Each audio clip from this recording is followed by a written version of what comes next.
খবর 24 সাথে আপনাকে স্বাগত। নতুন নতুন খবর জানার জন্য আমাদের চ্যানেলে চোখ রাখুন। নমস্কার দর্শক বন্ধুরা, খবর 24 আপনাকে স্বাগত। নিয়োগ দুর্নীতি মামলায় তদন্ত চলাকালীন নাম জড়িয়ে যায় লিপস ওয়্যার বাউন্স নামে এক সংস্থার। সেই সংস্থার অফিসে তল্লাশি চালায় কেন্দ্রীয় সংস্থা। একাধিক ব্যক্তিকে তলব করে জিজ্ঞাসাবাদও করা হয়। যাদের লিপস অ্যান্ড বাউন্সের সঙ্গে যুক্ত সেই সংস্থার কত সম্পত্তি বাজেয়াপ্ত করা হয়েছে সে কথা বুধবার কলকাতা হাইকোর্টে জানালো এনফোর্সমেন্ট ডিরেক্টরেট।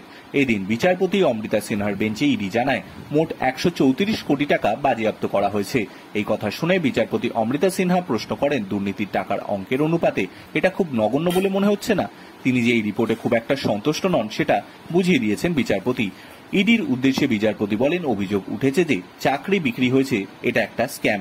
সত্যি কি চাকরি বিক্রি হয়েছে তার কি কোনো প্রমাণ আপনারা পেয়েছেন? টাকার উৎস জানতে আপনারা কি কোনো রকম পদক্ষেপ করেছেন? ইডি জানায় প্রতিদিনই তদন্তে এগিয়ে যাচ্ছে তারা। এই মামলায় এদিন নিয়োগ দুর্নীতি অভিযুক্ত মানিক বন্দ্যোপাধ্যায়ের নামও উঠে আসে।